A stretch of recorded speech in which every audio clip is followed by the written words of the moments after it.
Oke, kalau gitu aku yang tanya dulu. Siapa sih yang suka naik gunung Tektok? Ayo, yang suka naik gunung Tektok? Tektok, Tektok. Oh ya, lumayan banyak. Kenapa sih sebenarnya alasan Tektok? Tergantung ketinggiannya sih. Tergantung ketinggiannya. Kerja, waktu ya, lebih ke waktu. Ada lagi alasannya melakukan pendakian Tektok? Dipaksa teman. Biaya. Ada lagi? Coba. Oke. FOMO. Ya. Oke. Tes mental. Tes fisik. Galau diputusin pacar, larinya naik gunung, ya. Oke, nah ini sekarang banyak banget anak-anak. Sekarang banyak banget yang lagi musim banget patah hati, larinya naik gunung, ya. Terus FOMO ngelihat postingan-postingan pendaki yang enaknya aja dan indahnya aja, ya. Pemandangan bagus, ya, cuaca cerah, ya, keren, ya. Tapi yang disayangkan adalah banyak sekarang pendaki yang tiba-tiba naik tapi tidak memiliki kesiapsiagaan untuk dirinya sendiri. Boro-boro buat sama temannya, boro-boro untuk temannya, boro-boro untuk teman pendakiannya, bahkan sampai lingkungannya. Ya, tapi untuk dirinya sendiri aja dia lebih nggak aware gitu ya. Untuk dirinya aja dia nggak aware gitu, gimana dia mau aware dengan lingkungan dan juga teman-temannya sendiri gitu. Iya nggak? Iya apa iya? Iya dong. Iya nggak? Iya kan? Banyak banget Kak, apalagi di sosial media nih. Teman-teman aku sering banget lihat banyak banget orang-orang yang nggak pernah naik gunung sebelumnya tiba-tiba naik gunung langsung tektok, nggak tahu apa-apa. Seperti itu, jadi kita kayak bahaya banget gitu ya Kak. Iya, betul. Padahal kalau dulu kalau dulu berasa tua banget. Ya kita seumuran kok ya. Ya, aku baru semester 4 kemarin. Kelihatan sih Kak masih awet muda banget. Baru lulus SMA ya, benar. Ya. Nah, jadi pernah nggak ada yang dengar kata-kata bahwa summit is option, but ya balik ke rumah itu adalah mandatory dengan selamat, ya. Ada yang pernah dengar nggak? Ada yang pernah dengar nggak? Puncak itu bonus, tapi pulang ke rumah dengan selamat itu adalah kewajiban. Ada yang pernah dengar? Ya. Kalau anak-anak sekarang ada yang dengar nggak? Saya dengar sih kebetulan. Oh, oke. Nah, iya, jadi sebenarnya dari situ aja kita tuh udah harus mikirin tentang keselamatan diri kita sendiri gitu ya. Dan juga teman-teman yang kita ajak, yang juga teman-teman yang bareng naiknya sama kita. Jadi kemarin tuh sedih juga tuh denger yang di Ijen, dia tuh sadar dan dia tuh tahu bahwa temennya itu jatuh. Ada yang dengar beritanya? Ya, tapi dia tuh ngelapor ke pos aja tuh enggak. Ya kan? Nah, itu namanya dia nggak punya pengetahuan atau keahlian kemanusiaan. Nah, jadi mungkin yang sebelumnya pernah ikutan ngobrol bareng, ya ini ada 4 dasar ke pengetahuan, ya 4 dasar pengetahuan dan kemampuan yang wajib dimilikin sama para pendaki. Apa aja tuh Kak? Ya, jadi ada kemampuan teknikal, kemampuan sosial, kemampuan fisik yang pastinya. Fisik. Jadi jangan kuat doang, tapi harus punya kemampuan yang lainnya juga. Okay. Dan kemampuan si kemanusiaannya ini. Dan si kemanusiaannya. Iya. Kadang kayaknya teman-teman lupa dan udah panik duluan mungkin ya waktu. Betul. Ya, jadi kalau kemampuan tekniknya itu kemanajerialan. Jadi kayak ngurusin perizinan. Nah, ini jangan lupa juga nih ya. Jadi jangan jadi pendaki yang ilegal. Ya. Apa tuh Kak pendaki ilegal? Pendaki yang nggak ngurusin izin, pendaki penyusup lah ya, penyusup Mungkin ya. bisa di highlight teman-teman. Nah, ya, jadi jangan jadi pendaki yang ilegal ya. Jadilah pendaki yang legal dan punya perizinan-perizinan untuk melakukan pendakian. Jadi biar semuanya tuh tahu ya, apa namanya dari registrasi stakeholder setempatnya itu tahu bahwa kita datang nih, namanya kalau gunung itu kita ibaratkan sebagai rumah ya. Terus kita datang sebagai tamu, masa sih kita nggak kulon gitu loh ke yang punya rumah gitu ya. Benar, jadi kita harus lapor juga nih, kita mau datang, kita mau melakukan pendakian dengan rombongan berapa orang, berapa lama ya, dari mana, terus meninggalkan nomor telepon yang darurat. Nomor telepon darurat itu nomor telepon keluarga lah ya, Di paling rumah, enggak, betul. kerabat. Jadi kalau ada apa-apa yang di pos tahu, dan teman-teman yang apa namanya satu rombongan dan yang itu bisa menghubungi kerabat yang ada nomor teleponnya itu gitu. Nah itu semacam itu lah ya, si apa namanya kemampuan teknis ya. Terus merencanakan perjalanannya, kamu mau kemana, terus butuh biaya berapa, terus berapa hari ya kan. Pasti kan teman-teman kalau mau jalan nih ya, mau mendaki, ini dulu apa namanya bikin perencanaan dong ya kan. Ini kita mau naik ke Gunung Agung. Naik Gunung Agung butuh berapa lama nih, mau tektok atau mau camp? Mau campnya mau berapa lama nih ya kan? Kalau aku sih ke Gunung Agung biasanya 2 malam kali ya. 2 malam kali ya. 2 malam 3 hari, lama banget ya. Maklum udah enggak. Masih udah Ya. kan yang penting selamat lagi Selamat, kembali ke yang penting rumah, selamat. betul. Mau lama nggak apa-apa, yang penting tujuannya adalah pulang ke rumah dengan selamat ya. Iya nggak? Ya, daripada buru-buru tektok ya kan, terus nggak taunya aduh ya kan, udah capek ya kan, minumnya cuma bawa sedikit Aduh. ya kan. Nah udah jadinya puncak nggak nyampe, dehidrasi, kenapa-napa gitu. Nah itu yang harus teman-teman perhitungkan. Jadi mau berapa lama, terus butuh perbekalannya berapa banyak, itu harus diperhitungkan juga. Kalau ini ada Molly juga sebagai anggota Wanadri, ini kita mau cerita sedikit ya. Kalau di Wanadri itu kalau kita mau melakukan perjalanannya yang cuman 3 hari, 2 malam 3 hari, itu sidang perjalanan kita untuk pendetailan perencanaan itu kita bisa 2 bulan. Kenapa bisa 2 bulan? Karena di situ kita belajar yang namanya gimana cara packing yang bener ya, biar si makanan itu nggak basi, biar si makanan itu tidak ada yang terbuang, tidak ada yang dibawa pulang lagi dengan banyak yang dibawa pulang lagi, tapi juga cukup dengan yang hari cadangan kalau kita nyasar gitu. Itu harus diperhitungkan juga. Kalau misalnya kita mau naiknya 2 malam tapi ternyata kita nyasar, itu kita harus menyediakan perbekalan untuk nyasarnya juga. Oh gitu ya Kak. Gitu, iya. Jadi kita nggak tiba-tiba survival. Nah, aku ada pertanyaan, boleh nggak nih Kak? Boleh. Untuk makanan logistik yang kira-kira tahan lama gitu Kak, mungkin boleh di-sharing Kak ke teman-temannya, apa aja sih yang kita bisa bawa 2 hari, 3 hari, mungkin survivalnya sampai 4 hari, kan kita tidak ada yang tahu ya Kak. Kira-kira bisa tahan lama banget apa nih Kak? Oke, jadi Indomie itu adalah cemilan, bukan makanan, ya. Indomie, jangan sebut merek dong, ya kan. Mie instan itu emang paling enak sih sebenarnya naik gunung makan mie instan ya. Tapi mie instan itu makanan yang ngabisin air paling banyak, ya. Kenapa? Pas kita masak airnya nggak kita pakai lagi, ya.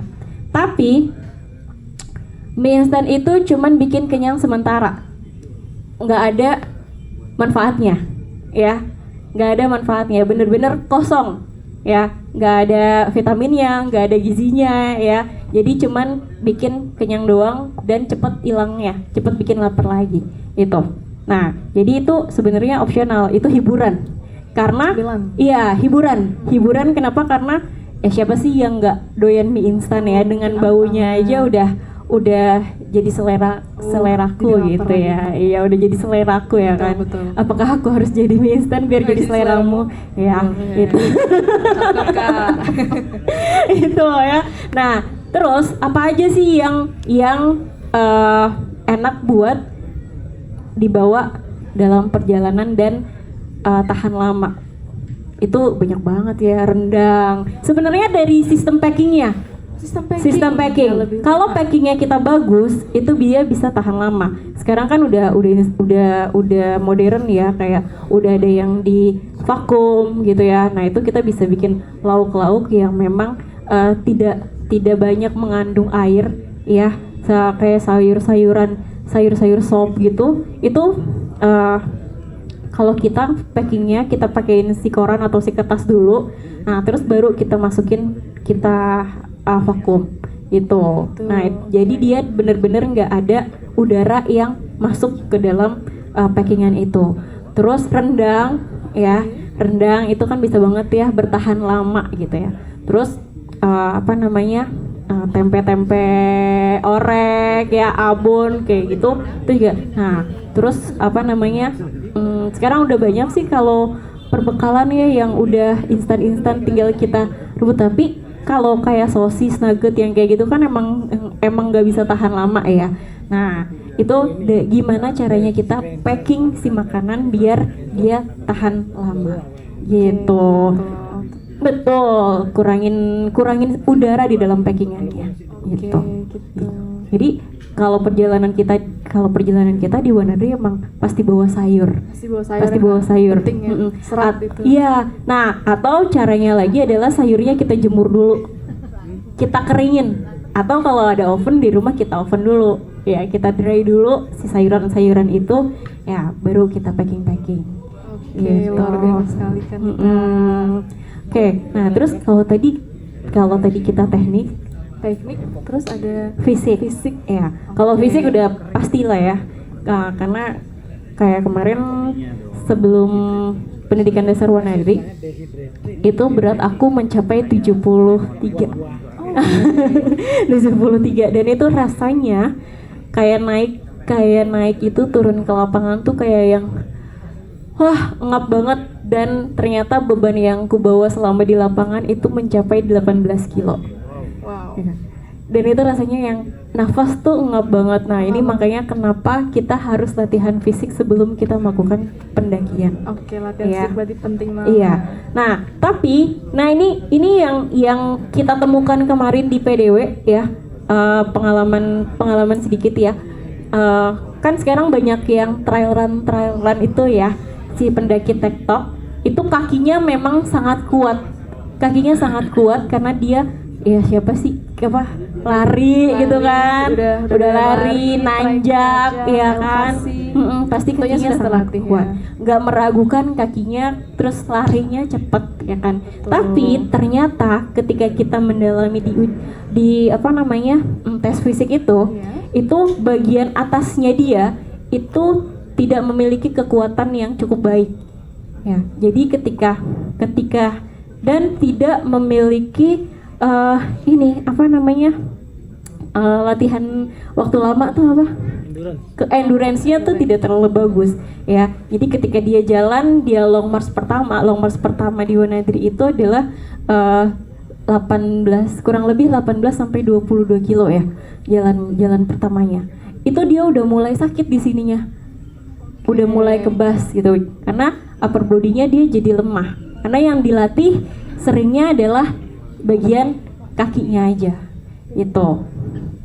Nah, ini bagus penting juga nih kalau latihan, jangan cuma lari, tapi latihan fisik yang lainnya, pull up, sit up, back up. Nah, itu juga harus.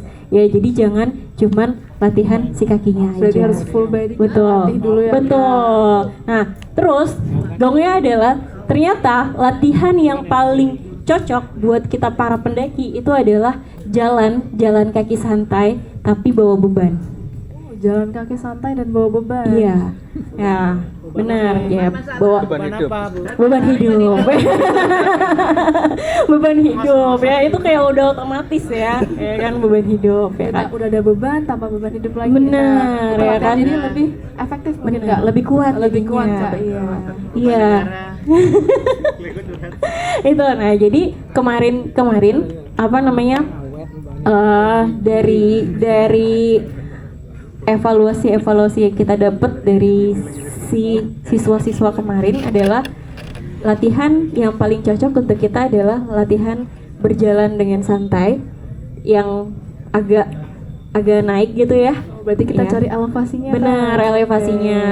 Tapi kita sambil bawa beban. Oke. Karena kalau lari doang itu yang kelatih hanya kaki aja. Gitu. Biar endurance-nya ketika mendaki itu enak, nggak ngap-ngapan. Oke. Itu gue pas hari pertama tuh. Gitu. Siapa yang sekarang mendakinya masih suka kayak gitu, ngap-ngapan? Napasnya. Bohong ya. Ya, nah itu jadi kalau misalnya masih merasa seperti itu, ayo kita jalan bareng-bareng yuk. Ya, pelan-pelan aja, nggak usah lari, jalan santai, tapi sambil ya bawa air lah ya kan, di tasnya gitu. Itu. Terus Latihannya nih kira-kira berapa bulan sih Kak idealnya sebelum melakukan pendakian? idealnya kalau misalnya kita mau, tergantung ketinggian gunungnya ya. Oke, tergantung berarti tergantung ya. ketinggian gunungnya. Terus sama berapa lama sih kita mau mendaki. Oke. Ya. Nah, kalau misal kita mau ke Gunung Batur gitu ya kan, apa namanya, tidak terlalu tinggi dan hanya membutuhkan beberapa jam gitu ya. Nah, mungkin itu bisa dari sama dihitung, yang pertama adalah kita harus tahu BMI-nya kita. Oh, Komposisi BMI kita, tubuhnya kita, oke. ya kan, seberapa persen lemak yang kita punya, seberapa persen otot yang ada di tubuh kita, dan berapa berat badan kita. Oke, berarti gitu. pengetahuan tentang diri sendiri juga Iya, harus tahu nah itu porsi juga, kita ya, Kak. iya, nah jadi itu harus kita ketahuin juga. Terus, nah kalau olahraga itu kan dia dari hasil BMI, BMR, lemak ya, terus massa otot. Nah itu nanti akan ada kurvnya tuh, apa namanya? Yang pertama tuh dia harus latihan apa, terus yang kedua dia harus latihan apa. Jadi ada kayak diagram segitiga gitu ya. Latihan yang paling bawahnya tuh apa, terus sampai atas, terus nanti dia akan balik lagi. Nah di situ dia akan timbul tuh berapa lama waktu yang diperlukan untuk mencapai si puncak latihan ini. Gitu, Oke, luar biasa, gitu Kak. benar. Tuh, oke, terus apa lagi sih tadi? Teknik udah, fisik udah, Sosial dan sosial. kemanusiaan. Iya, Ya. betul. Nah, jadi selain dua itu, kita harus tahu juga mempelajari dan kalau di Bali itu namanya ada ya, Trihita Karana ya. Jadi hubungan antara kita dan manusia dan manusia, manusia dan Tuhan, manusia dan alam. Nah, ini bagus banget ya. Nah, ini bisa harus banget sih sebenarnya kita kalau di Islam. Kalau di Islam tuh hablum minanas, hablum minallah, dan hablum minanar. Ya, sama artinya sama ya. Hablum minanas, hablum minallah, dan hablum minanar. Ya, sama dengan Trihita Karana. Ini sebenarnya kalau kita terapkan ketika kita melakukan kegiatan di alam terbuka, nggak cuman pendakian gunung, itu kita udah keren banget ya, udah keren banget. Kenapa? Karena kita juga menjaga teman kita, menjaga diri kita, tapi kita juga harus menjaga alam dan lingkungan kita. Itu. Makanya kenapa ada kata-kata yang jangan meninggalkan apapun selain jejak, dan jangan mengambil apapun selain, dan satu lagi, jangan membuang apapun selain Buang-buang. uang. Jangan membuang apapun selain waktu, jangan meninggalkan apapun selain jejak, dan jangan mengambil apapun selain foto. Itu adalah salah satu yang harus diterapkan dari si kemampuan lingkungan itu. Ya, jadi kita kan tamu ya di gunung, kita kan tamu di alam gitu ya. Jadi jangan merusak apapun dan jangan mengambil apapun gitu ya kan. Karena kita noted nih. Iya, betul. Terus nih. Nah, jadi ngambil foto aja, tapi ingat ya. Nah, ini yang sering banget terjadi belakangan ini karena foto ya. Karena foto buat ya. ngasih makan sosial media. Iya, Biasanya bener dulu. banget ya. Jadi dengan kebutuhan konten, kebutuhan makanan Instagram ya dan lain-lain. Itu yang aku baca laporan kronologi dan laporan kejadian pendaki jatuh itu karena saat mengambil foto ya. Nah, ini hati-hati juga ya teman-teman ya, itu sedih juga loh, makanya harus diperhatikan, harus dikuasai medannya aman atau tidak untuk kita mengambil dan membuat konten di alam terbuka tersebut. Tuh, berarti gitu. kita balik lagi ke konsep Trihita Karana tadi ya. Iya, hubungan benar. kita dengan alam. Hubungan kita dengan alam, manusia ke manusia dan ke Tuhan. Oke. Gitu.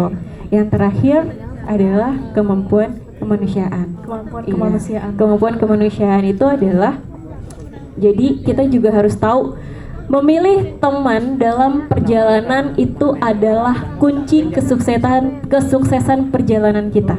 Setuju nggak? Setuju. Kenapa? Kenapa nih? Naik bareng, pulang bareng.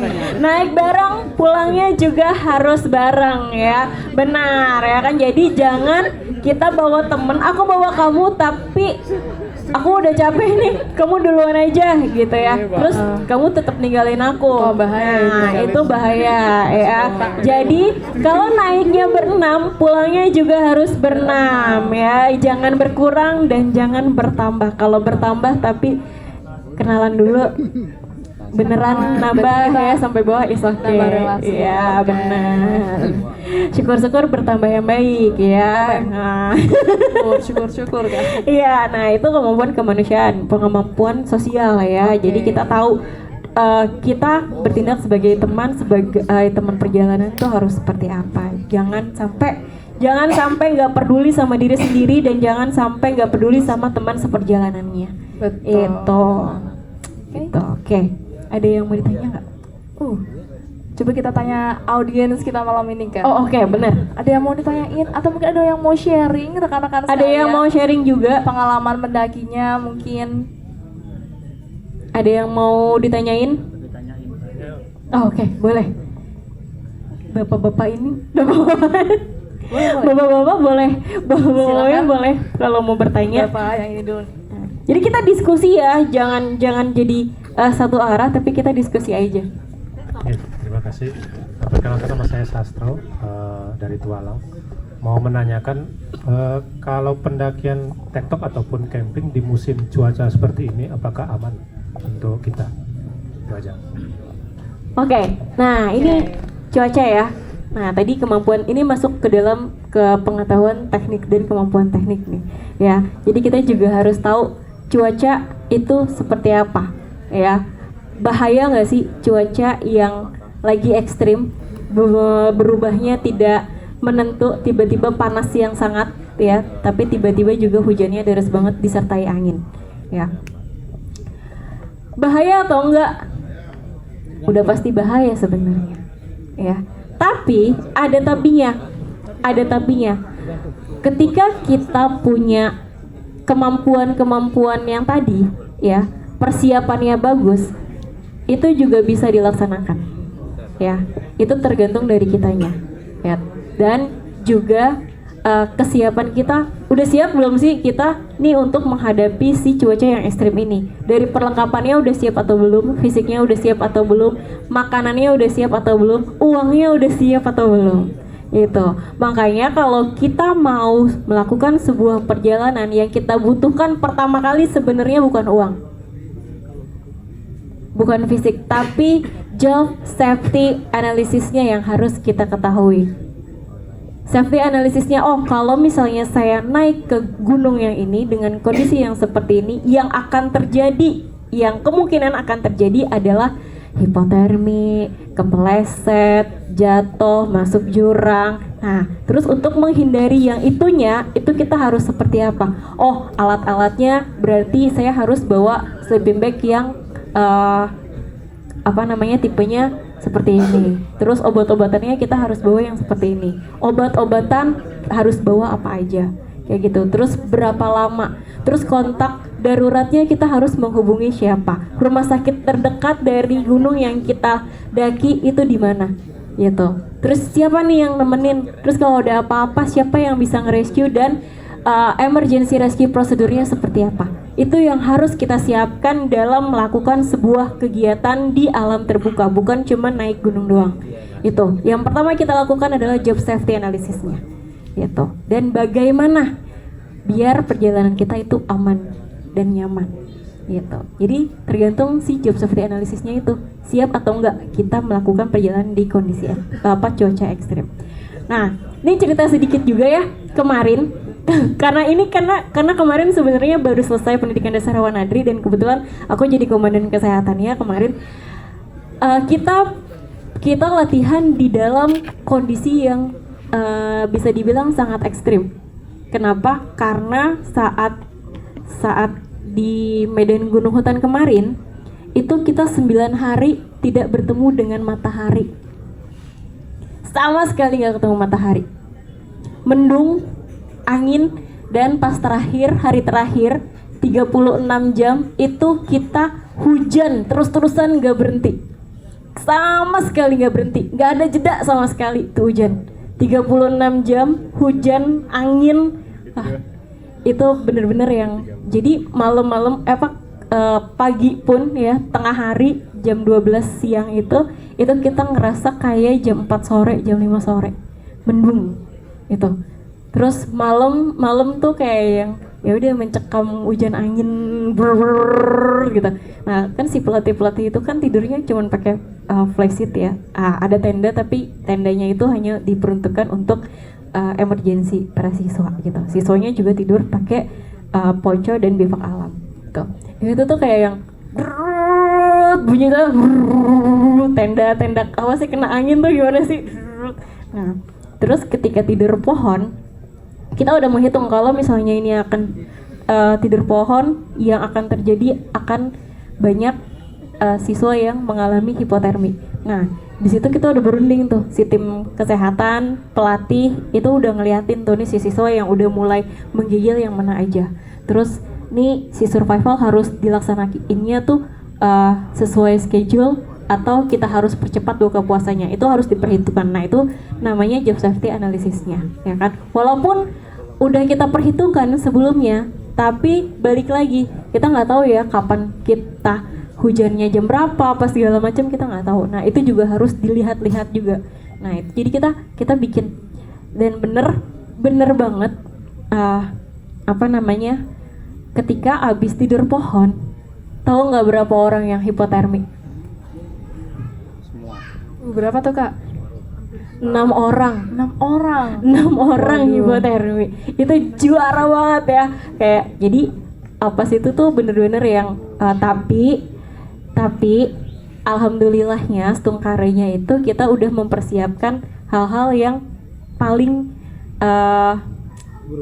buruknya. Iya benar paling buruknya. Jadi kita sudah menyediakan si emergency blanket sampai berpuluh-puluh biji gitu ya. Terus kita udah menyediakan si tendanya, udah nyediain si selimut kering, terus udah nyediain si api yang bener-bener apinya besar gitu ya, air hangat, air gula segala macam itu infusan semuanya tuh udah kita sediain. Nah itulah gimana caranya kita melakukan analisa safety-nya tersebut kayak gitu. Itu bikin jantungan, bikin deg-degan, tapi itu adalah pengalaman yang seru banget buat aku gitu. 6 orang masuk ke medis dengan kondisi yang sama gitu. Oh tapi 1 orang itu kena ini karena habis jatuh terus dislokasi gitu. Oke. Ya. Kak, ada lagi? Pertanyaannya terjawab nggak? Oke. Sebelum kita lanjut nih ke pertanyaan selanjutnya, kita bagi door prize-nya. Oh iya, kita punya banyak door prize. Nah aja ada giveaway dan ada door prize ya. Ada hadiah dari para pengurus ISITA juga, dari Ibu Tuti juga ya. Terus ada dari KF Outdoor, ada satu dari KF Outdoor, dan kemudian ada tote bag dari Ticket to the Moon gitu. Oke, mungkin Oke. tadi kakaknya yang habis memberikan pertanyaan boleh maju ke depan dan menerima hadiahnya. Iya, Itu dengan boleh Mbak Anita. Pak. Iya. Silakan Mbak Anita untuk melakukan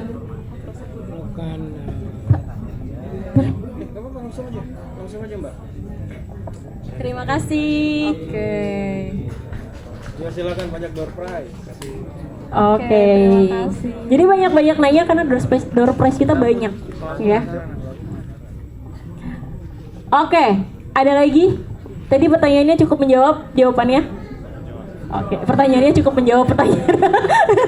Jawabannya cukup menjawab pertanyaannya nggak? Aduh, ke sebelah sini dulu. Oke, gimana kalau kita hitung nih, Kak? Kita hitung bareng-bareng gimana, Kak? Oke, kita hitung bareng-bareng Iya, ya. kita hitung Semuanya bareng. turunin dulu Semua tangannya. turunin dulu. Yang mau bertanya, Sabar. sabar. Oke. Boleh kan kita hitung? 1, 2, 3. Ini dulu. Oke, Ini yang silakan. pertama.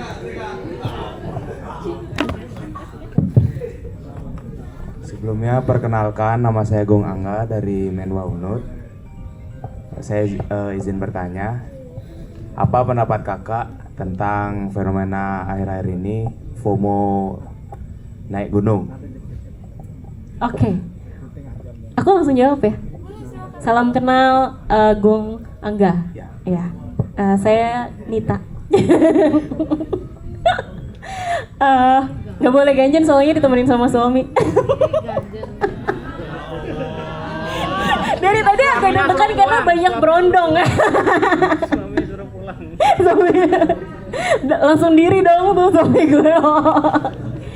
Oke, gimana pendapat tentang pendaki FOMO? Enggak apa-apa, karena dulu saya juga bermula dari pendaki FOMO yang naik gunung pakai celana pendek, ya. Terus alas kakinya juga cuman pakai sepatu sandal, ya, sandal gunung itu lah ya. Ya. Tapi kalau sekarang lebih enak karena ruang belajarnya lebih banyak, ya. Internet lebih banyak, komunitas pendaki gunung itu sekarang lebih banyak banget daripada waktu itu. Bukan zaman itu ya, karena kita masih sedikit-sedikit aja zamannya beda. Jadi pada waktu itu tuh masih dikit. Nah, kalau zaman kami, zaman nggak mau sendirian, waktu zaman kita itu kalau mau belajar tentang mendaki gunung itu kita harus, terima kasih Om Oktav, Bu Rani, hati-hati. Itu kita harus masuk yang namanya Sispala, Mapala, ya.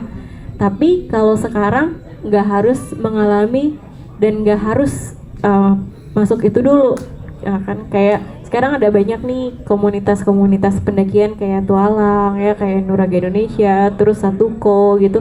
Itu nggak harus didiksar dulu, ya, tapi bisa belajar bareng di situ. Nah, disitulah sebenarnya pendaki FOMO bisa mengupgrade pengetahuannya, mengupgrade skillnya, ya, untuk menjadi pendaki yang lebih berpengalaman. Yang penting pendakiannya itu safety gitu. FOMO nggak apa-apa, tapi harus tetap di jalur yang benar. Gitu. Selama dia tidak mengabaikan rambu-rambu pendakian, selama dia tidak mengabaikan aturan-aturan pendakian, selamat sampai rumah, is okay. Tapi dia harus tetap punya rasa peduli sama dirinya sendiri, rasa mengupgrade tentang pengetahuan yang tadi ya, yang tadi kita bahas itu is okay kalau buat aku. Karena dulu kita juga bermulai dari FOMO kan, ya nggak? Iya. Enggak. Oke. Kalau saya dulu memulai pendakian dari pendakian yang FOMO, ya. Kan kenapa bilang FOMO? Karena dulu bener-bener nggak tahu apa-apa, dicemplungin sama sepupuh, ayo ikut mendaki, ikut, ya kan. Tapi belum punya pengetahuan apa-apa, cuman baru dikenalin gitu. Abis itu baru, oh ternyata mendaki yang baik tuh nggak boleh pakai celana pendek. Oh ternyata mendaki yang baik itu harus ada sepatu yang benernya, nggak pakai sepatu kets, nggak pakai sepatu pantofel ya, sendal gitu ya. Itu ada ilmunya gitu. Nah di situ baru belajar biar nggak jadi pendaki yang FOMO. Gitu. Oke, berarti FOMO tuh sebenarnya nggak apa-apa ya Kak, asalkan kita dibekali dengan ilmu. Oke. Benar, mau mengupgrade ilmunya dan menambah ilmunya jadi pendaki yang profesional, menjadi pendaki yang benar-benar tahu harus mendaki seperti apa. Oke. Gitu. Yang penting pulang ke rumah Betul. sehat, ya kan? Oke. Oke, untuk penanya bisa maju ke depan Oh iya. dan menerima hadiahnya.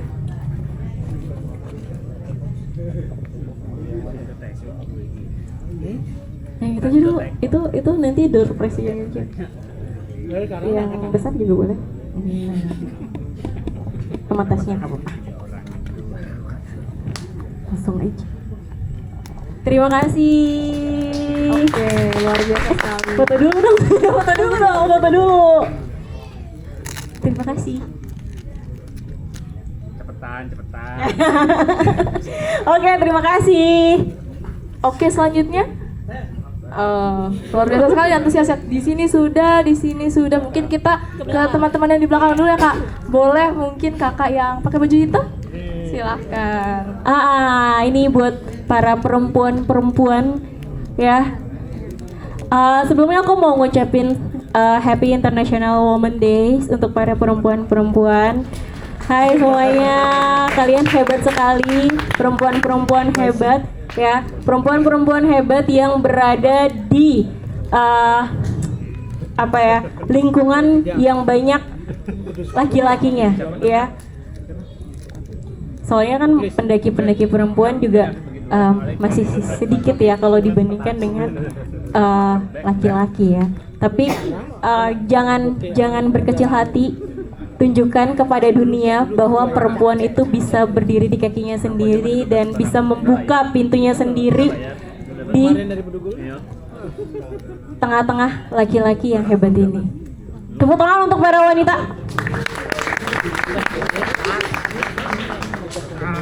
Oke, kenalan dulu.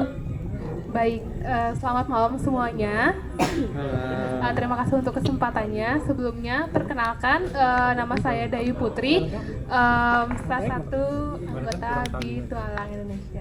Dan Nuraga juga ya. Oke, Kak Yuanita, saya mau bertanya, apa yang harus dilakukan jika pada saat pendakian untuk kebutuhan pasokan makanan kita habis?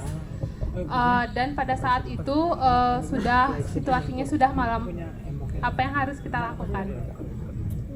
Oke, ini pertanyaan yang bagus. Tapi sayangnya, kenapa pertanyaannya terus apa yang kita lakukan ketika makanan kita habis? Kenapa pertanyaannya tidak apa yang harusnya kita lakukan mencegah makanan kita habis di perjalanan? Ya, tapi nggak apa-apa. Tapi belum dalam kondisi survival ya, baru menyadari si makanan habis dalam perjalanan ya. Yang pertama adalah kamu harus tahu berapa lama lagi kamu sampai di camp. Itu kamu harus tahu. Makanya tadi disebutkan kemampuan teknis berapa lama kamu membutuhkan perjalanan, berapa hari, berapa jam gitu kan. Jadi kamu harus tahu dari titik kamu menyadari makanan kamu habis itu kamu sampai ke camp itu akan berapa lama lagi. Ya. Kondisinya udah malam nih, ya kan. Yang harus kamu lakukan adalah stop. Ada yang tahu nggak kepanjangan dari stop? Stop. Stop. Oke, boleh. Sabang. Stop. Oke. Stop. Thinking. Observe. Planning. Ya. Itu adalah bagian dari survival. Yang harus kamu lakukan adalah stop. S-nya stop. Ya, kamu harus berhenti. Kamu nggak boleh kemana-mana karena kondisinya adalah udah malam. Ya. Yang kedua adalah thinking. Kamu harus berpikir apa yang harus kamu lakukan. Ya, tenang. ya. Yang ketiga adalah observers. Ya, observe. Kamu harus mengenali lingkungan kamu itu ada bahaya apa, ada pohon apa, ada air atau enggak di lingkungan yang kamu berada saat itu. Kemudian yang terakhir adalah planning. Planning itu dari semua yang kamu lakukan tadi, ya kamu lihat nih, oh di sini ternyata ada pohon pakis, gitu ya, misal. Berarti pikirin nih gimana caranya mengelola si pakis, ya. Terus di sini ternyata dekat dengan air, berarti saya bisa ngambil air, ya. Tapi kalau kamu nggak bisa mengenali si jalur itu, jangan lakukan semua itu saat malam hari. Tunggu sampai besok, ya. Tunggu sampai besok, ya. Jadi kondisinya sudah terang, jalurnya udah terlihat. Yang paling aman dalam melakukan kegiatan saat survival adalah dilakukan saat pagi dan siang hari, ya. Makanya kalau melakukan pergerakan di malam hari gitu ya, itu tidak sangat dianjurkan karena bahayanya lebih banyak dibandingkan kita bergerak di pagi dan siang hari gitu. Jadi yang harus kita lakukan adalah stop, terus thinking, terus planning. Itu yang harus dilakukan. Tapi sebelum kamu bisa melakukan stop itu, yang wajib dipelajari adalah ilmu survival. Ilmu survival ini wajib kita pelajari kalau kita mau menjadi seorang pendaki gunung, ya. Tapi banget ya, jangan sampai ilmu ini terpakai ketika kita melakukan perjalanan, gitu. Ya, karena kita harus tahu pas kita melakukan si stop ini ternyata pohon yang ini nggak bisa dimakan, ternyata daun yang ini nggak bisa dimakan, oh ternyata si sungainya ini tercemar.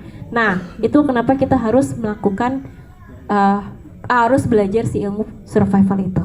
Ya, mungkin nanti di next pertemuan kita bisa belajar bareng teman-teman Mapala juga ya, bagaimana sih ilmu si survival itu, mengenali botani zoologi yang ada di hutan itu. Ciri-cirinya seperti apa ya, cara mengolahnya seperti apa, karena beda tanaman beda cara eksekusinya. Jangan sampai kita eksekusi si tanaman itu ternyata tanaman itu malah jadi racun buat kita sendiri gitu. Oke, luar biasa sekali, terima kasih Kanita. sama-sama. Untuk kakaknya silahkan maju dan ngambil door prize-nya.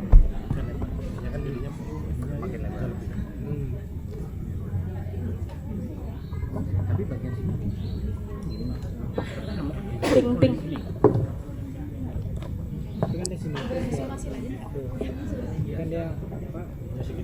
Oh iya sih. Oke. Mungkin bisa dilihatin. Oke, thank you. Next ya kak? Next. Oke. Masih banyak ya? Masih banyak nih. Banyak sekali nih. Kita hitung lagi deh kak. Turun dulu ya. Aku hitung ya. 1, 2, 3. Ini dulu. Oke. Si bapak itu. Itu tuh belakangnya. Oke. Ada paling terakhir kok deh. Apa sudah berubah aturannya? Ini diskusi kita hari ini diingat-ingat karena nanti si door prize yang terakhir aku akan bertanya apa yang udah kita obrolin tadi ya. Ada apa aja gitu. Oke, silakan Mas. Ya, selamat malam. Perkenalkan, nama saya Ahmad Safiullah, saya dari Tualang. Yang saya mau tanyakan adalah bagaimana ketika kita mendaki gunung bersama teman-teman, terus kita ditinggalkan, istilahnya kita menjadi korban di sini, di gunung. Di bawah udah jadi korban perasaan, di atas ditinggalkan lagi ya.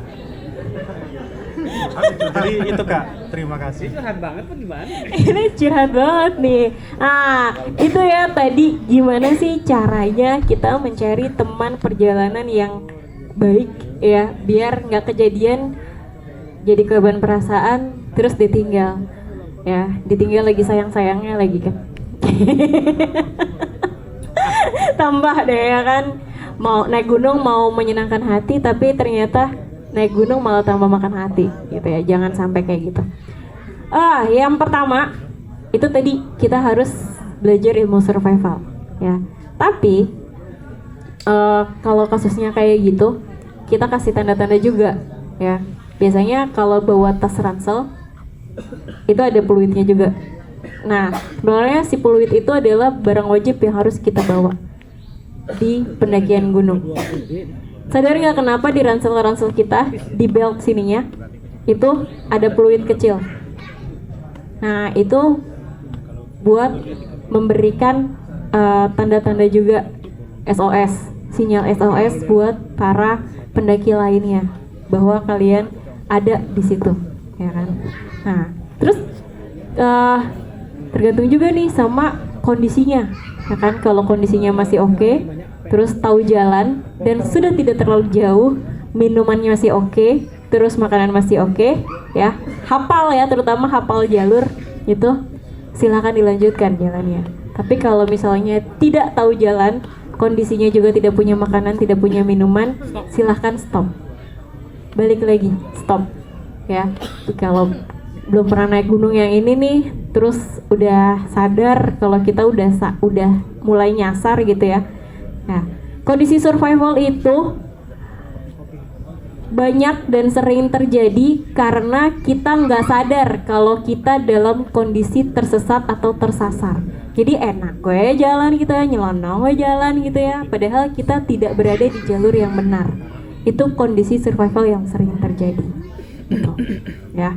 Jadi kalau misalnya kita ditinggalin sama teman, kita nggak tahu jalan, makanannya udah nggak ada, minumannya udah nggak ada, silahkan stop. Apa tadi stop? Stop. Thinking. Observe. Pulang. Oke, pulang. Itu ya, yang pertama harus kita lakukan itu. Terus kasih tanda-tanda, ya, tanda-tanda bahwa kita ditinggalin. Tuh, fluid, asap itu juga bisa jadi tanda ya bahwa di situ ada kita. Itu jadi sinyal SOS ya. Itu. Oke, apakah menjawab Mas? Mudah-mudahan hatinya tidak terluka. Oke, silahkan untuk maju ke depan. Tadi temennya diapain gitu kan terakhir? Temennya diapain? Temen yang ninggal tuh diapain? Teman yang ninggal tuh harus diapain? Jangan ditemenin lagi kalau temen kayak gitu mah ya. Masa tega ninggalin kamu sendirian gitu. Tapi tergantung orangnya tuh. Tapi kalau saya sebagai cewek Capricorn mempunyai teman yang kayak gitu, maaf, karakter kamu sudah mati dalam hidup saya. Iya nggak? Setuju nggak? Oh gitu. Terima kasih Pak Mudi, hati-hati di jalan. Ibu terima kasih.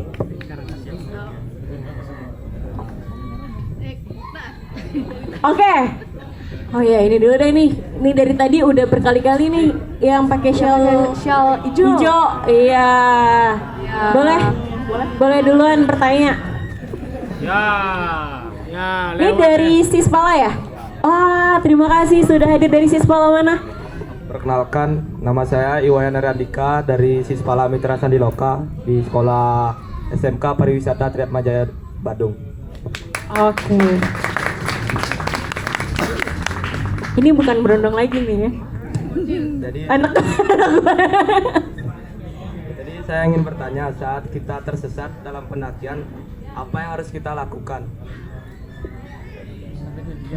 Sebenarnya pertanyaannya sama nih, hampir sama semuanya. Ketika kita tersesat dalam perjalanan, yang pertama kita lakukan adalah stop.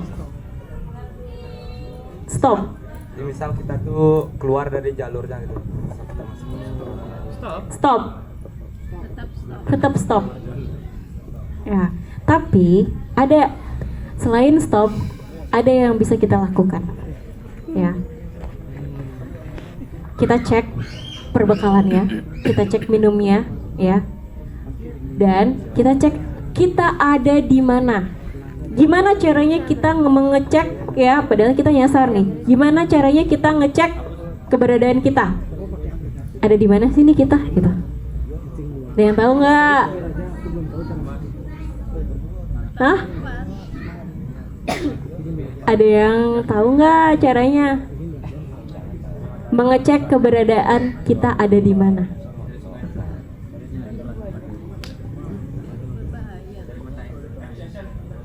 Resection, intersection itu ada ilmunya namanya navigasi darat. Ya, nah itu teknis ya, maksudnya kemampuan teknis ya, ilmu navigasi darat. Jadi dari ilmu navigasi darat itu kita bisa tahu ya, kita bisa menemukan koordinat di titik mana kita ada ya. Nah itu, kamu kok masih sekolah udah ngerokok? Oke, jadi di dalam ilmu navigasi darat itu kita bisa menentukan kita berada di mana. Kita bisa ngecek kita tuh ada di mana, ya. Yang digunakan adalah peta dan kompas. Juga satu lagi namanya protektor, ya. Tapi kalau sekarang sebenarnya udah gampang banget ya, karena di handphone sekarang udah ada GPS, ya. Udah ada aplikasi-aplikasi lainnya yang bisa mengasih tahu titik koordinat kita ada di mana, kayak gitu. Itu yang harus kita ketahui, kita ada di titik mana. Nah, itu pentingnya kenapa kita kalau jalan-jalan, kalau pergi naik gunung ke hutan itu yang belum ini ya, jalur-jalur di luar jalur fenomenal, di jalur-jalur yang biasa dinaiki, kita harus membawa peta, kita harus bawa kompas. Nah, itu penting juga. Itu. Jadi yang harus kamu pelajarin adalah pertama ilmu navigasi. Gitu. Itu yang bisa kita lakukan ketika kita nyasar, selain stop tadi. Ya. Apakah terjawab pertanyaannya? Oke. Kapan-kapan ngundang kita ya untuk belajar navigasi darat. Nanti teman-teman Mapala dari UNUT bisa ngajarin teman-teman dari mana tadi? MS Siswala Mitra Sandiloka. Mitra Sandiloka untuk belajar navigasi darat, ya. Oke. Nah, soalnya kalau belajar navigasi darat itu kita nggak cukup sehari.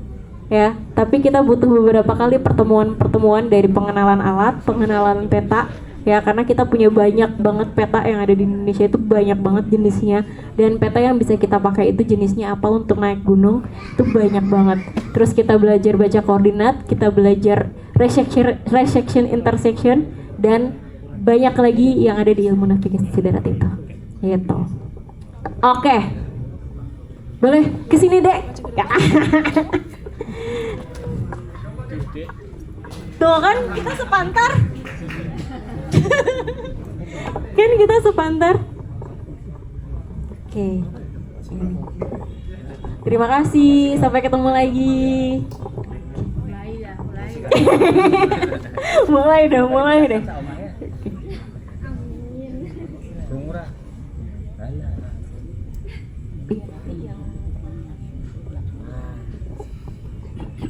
Oke, kita next ke penanya selanjutnya.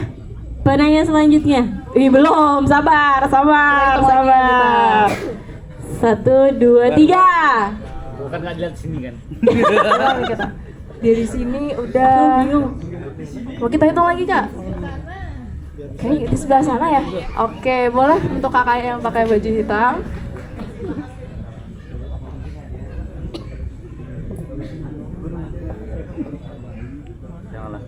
Selamat malam semuanya. Selamat malam. Salam Lestari. Oke, perkenalkan nama saya Fajar Pratama. Di sini saya dari Mapala Wana Prasta Dharma, Universitas Udayana. Salam kenal semuanya. Halo. Halo Kak. Oke Kak, di sini aku mungkin mau nanya seputar cagar alam yang ada di Bali lah terutama. Karena kan mungkin kita tahu lah cagar alam di Bali ini sering dinaikin oleh para pendaki. Nah, betul. Itu menurut Kak Nita, pandangan sebagai salah satu pencinta alam juga, itu seperti apa ya Kak ya? Dengan adanya kegiatan tersebut di daerah Cagar Alam. Mungkin itu aja Kak, terima kasih. Oke, siap. Terima kasih, ini pertanyaan bagus ya, Cagar Alam. Nah, jadi sebenarnya ini masuk ke dalam regulasi ya, regulasi pendakian. Ya. Nah, kenapa sih Cagar Alam masih dinaikin sama para pendaki kita? Ya, karena regulasi di gunung-gunung di Bali, regulasinya belum berjalan dengan apa ya? Dengan tertib, dengan oke, dengan baik gitu ya. Kalau aku kan sebenarnya baru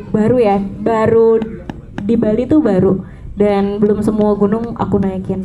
Tapi ketika melihat regulasi perizinannya gitu, jauh sekali tertinggal dari gunung-gunung yang ada di Jawa ya. Karena belum semua gunung di Indonesia udah aku naikin, tapi yang paling sering adalah gunung-gunung di Jawa. Nah itu sedihnya adalah kita sudah tertinggal jauh ya. Di beberapa cagar alam di Bali kayak apa tuh namanya, Gunung Tapak ya, Gunung Tapak, Gunung Pohen itu bahkan di bawahnya masih ada yang mengutin tiket gitu kan. Jadi tidak bisa disalahkan pendakinya ya, kenapa mendaki ke cagar alam, karena di sananya masih diizinkan. Nah itu yang menjadi PR kita dari diri sendiri juga ya, untuk ketika kita tahu gunung itu cagar alam ya ngapain naik lagi gitu loh ya. Itu dari diri kita sendiri. Tadi ya pengetahuan tentang apa namanya, teknik ke alamnya ya, teknik ke alamnya gitu ya. Itu iya benar, kita karangnya juga harus dinyalahkan gitu ya, peduli dengan lingkungan. Itu sih sebenarnya yang bikin sedih adalah regulasi gunung-gunung di Bali itu belum berjalan dengan baik gitu. Karena tiketing, walaupun ada tiketing tapi masih ada pungli-pungli yang lain ya. Terus walaupun itu sebenarnya udah dilarang, tapi masyarakat sekitarnya masih mengizinkan dan meminta uang tiketnya gitu kan. Itu yang masih sedih. Kalau tanggapan dari aku sih itu sedih ya, itu sedih. Dan itu PR-nya kita sih sebagai para pecinta alam ya, sebagai penggiat alam dan sebagai makhluk yang peduli pada alam. Itu yang harus kita kita gemparkan ke teman-teman kita, bahwa si cagar alam itu fungsinya bukan untuk didaki, tapi si cagar alam itu fungsinya untuk boleh didaki tapi dengan tujuan yang baik, dengan tujuan yang benar gitu kan, seperti penelitian ya, pendataan dan mungkin konservasi dan lain-lainnya gitu, bukan hanya untuk didaki dengan kesenangan gitu. Mungkin ada yang mau menambahkan tentang cagar alam ini yang di Bali ya khususnya, teman-teman ada yang mau menambahkan?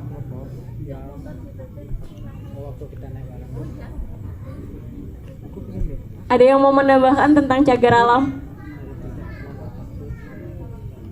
Ya? Oke, sepertinya cukup Kak. Cukup. Apakah pertanyaannya sudah cukup menjawab? Ya kan. Jadi nanti mungkin kita bisa bekerja sama juga nih untuk membuat regulasi-regulasi baru, karena sebenarnya APGI itu lagi mencoba, karena kan kalau kemarin kan kita baru ke ini ya, Taman Nasional ya. Nah, cagar alam tuh masih dalam pembentukan ya. Regulasinya seperti apa? Kalau kemarin kita baru menyelesaikan si Taman Nasional. Nah, ini kita lagi merumuskan bagaimana peraturan-peraturan yang boleh dan tidak bolehnya itu untuk si cagar alam ini. Gitu. Nah, mungkin nanti pas ada pas ada sertifikasi ABGI, teman-teman juga bisa ikutan jadi sertifikasi dan masuk jadi anggota ABGI gitu, biar kita sama-sama merumuskan nih tentang si cagar alam ini gitu ya. Itu jadi PR besar juga soalnya untuk ABGI dan Wanadrinya juga gitu. Oke, terima kasih. Terima kasih. Silahkan untuk kakaknya maju ke depan dan menerima door prize-nya.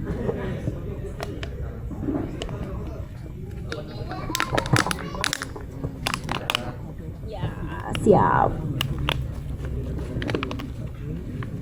Besar sekali. Wah, terima kasih ya. Yang mana nih?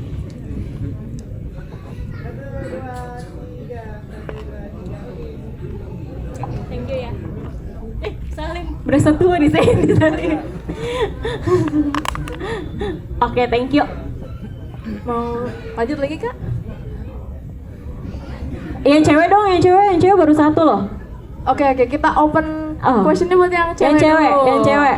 Aku cewek. Cuman menang di brewok. Oke. Boleh? Oke. Itu dulu nih. Nih. Baik, untuk kakak yang di belakangnya dulu. Jangan tadi itu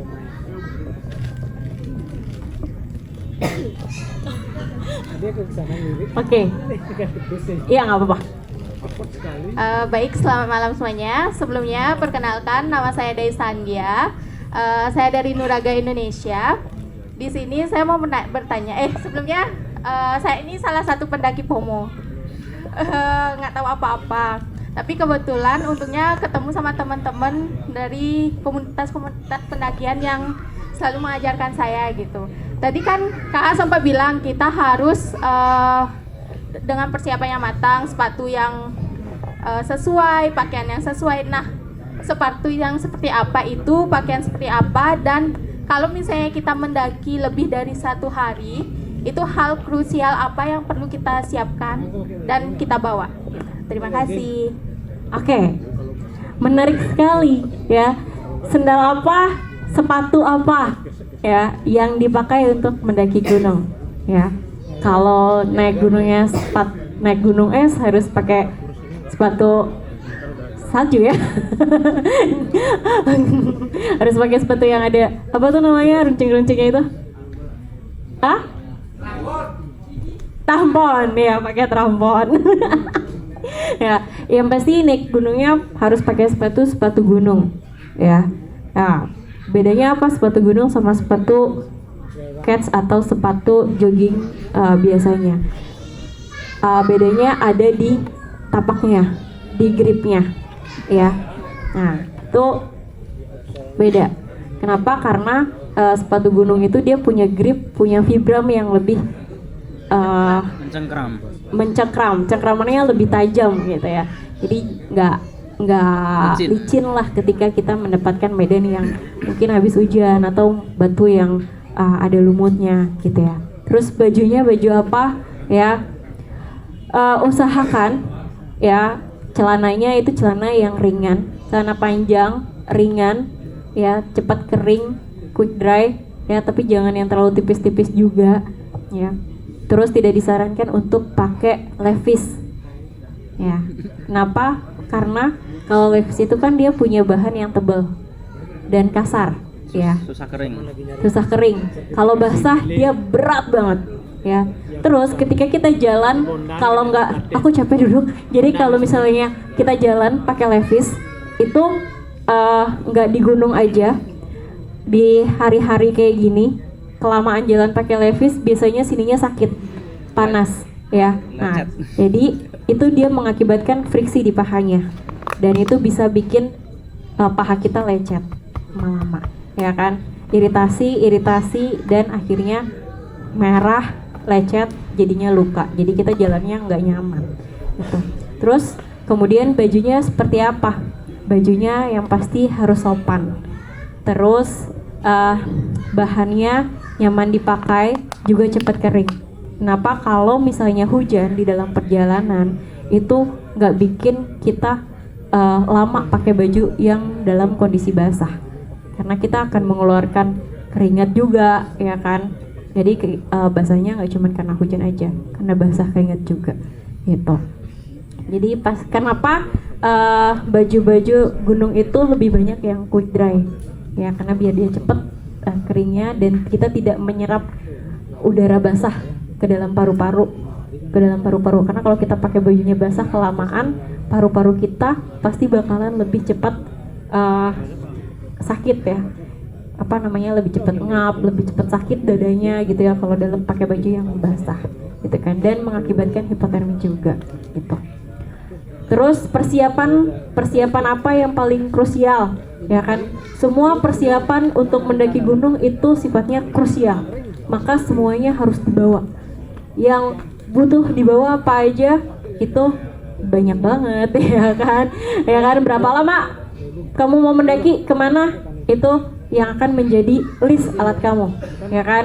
Kayak sleeping bag, terus baju tidur. Nah, biasanya baju gerak, baju perjalanan sama baju tidur itu harus beda. Yang boleh kotor cuman baju pergerakan aja, baju perjalanan aja. Baju tidur jangan sampai kotor dan jangan sampai basah. Nah, ketika kita jalan ya 1 hari, baju pergerakan nggak apa-apa basah, lumpur segala macam, bodo amat. Tapi ketika kita mau tidur, kita ganti baju yang paling bersih kita, ya. Terus besok mau jalan lagi, baju tidurnya disimpan lagi, ganti lagi baju pergerakan. Kotor nggak apa-apa, ya. Tapi yang penting adalah baju tidur kita dalam kondisi kering dan bersih. Kenapa? Karena cara kita mengembalikan energi yang kita buang selama perjalanan itu yang pertama adalah makanan dan yang kedua adalah tidur. Kalau makannya kita banyak tapi tidurnya kita kurang, sama aja kita akan kehilangan banyak tenaga tapi tidak tergantikan. Ya nggak? Ya nggak? Ya dong. Kita bisa tidur nggak dalam kondisi lapar? Benar tidak? Bisa nggak? Bisa tapi susah, ya kan? Susah tapi bisa tapi tidak nyenyak, ya nggak? Ya nggak? Ya kan? Tapi kalau kenyang, ya tidurnya gampang banget, gitu kan? Makanya yang paling krusial sebenarnya adalah makanan dan waktu tidur. Makanya perlengkapan itu, sebabnya perlengkapan semuanya harus dalam standar pendakian yang baik dan benar, gitu. Oke, yang paling krusial itu adalah makanan dan alat tidur. Ya, pokoknya kalau makanan terus alat tidur, ya makanan tapi beserta alatnya. Percuma ya kalau ada makanan tapi nggak ada alat-alatnya, ya nggak bisa masak, nggak bisa diolah, ya itu percuma juga. Ya, kayaknya semuanya itu penting, tapi alat tidur, alat makan dan makanan itu paling krusial sih buat aku. Ya, tapi sepatu itu juga krusial. Kenapa? Karena kaki itu jadi senjata paling utama kita sebagai pendaki gunung. Iya apa enggak? Iya apa iya? Oke, jadi sepatu yang nyaman, sepatu yang benar, ya sepatu yang pas, ya. Percuma mahal tapi nggak pas, percuma mahal tapi dia tidak nyaman dipakai, itu bakalan merusak kaki kamu. Sepatunya kegedean 1 nomor atau 2 nomor aja ya. Kalau 1 nomor itu masih oke sebenarnya, karena semakin lama kita jalan kaki kita akan membesar ya, akan membengkak gitu ya. Tapi kalau kekecilan juga itu nggak oke ya kan, karena si ujung kakinya bakalan merasa sakit kan. Jadi kalau misalnya jalannya lama udah pasti nyerang kaki kita dan nggak akan kuat lagi jalan gitu. Oke, cukup menjawab. Terima kasih Dayu. Terima kasih kepada kakaknya. Dipersilakan untuk maju ke depan dan mengambil door prize. Hai, selamat datang.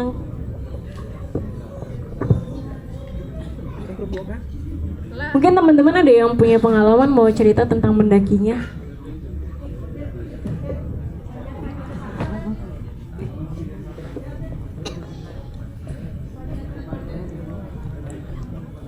Thank you Dayu. Aku mau kasih ini deh. Aku mau ngeluarin 1 tiket to the moon. Ya, tote bag. Eco bag sih. Eco bag. Buat temen yang mau bercerita di depan tentang pengalaman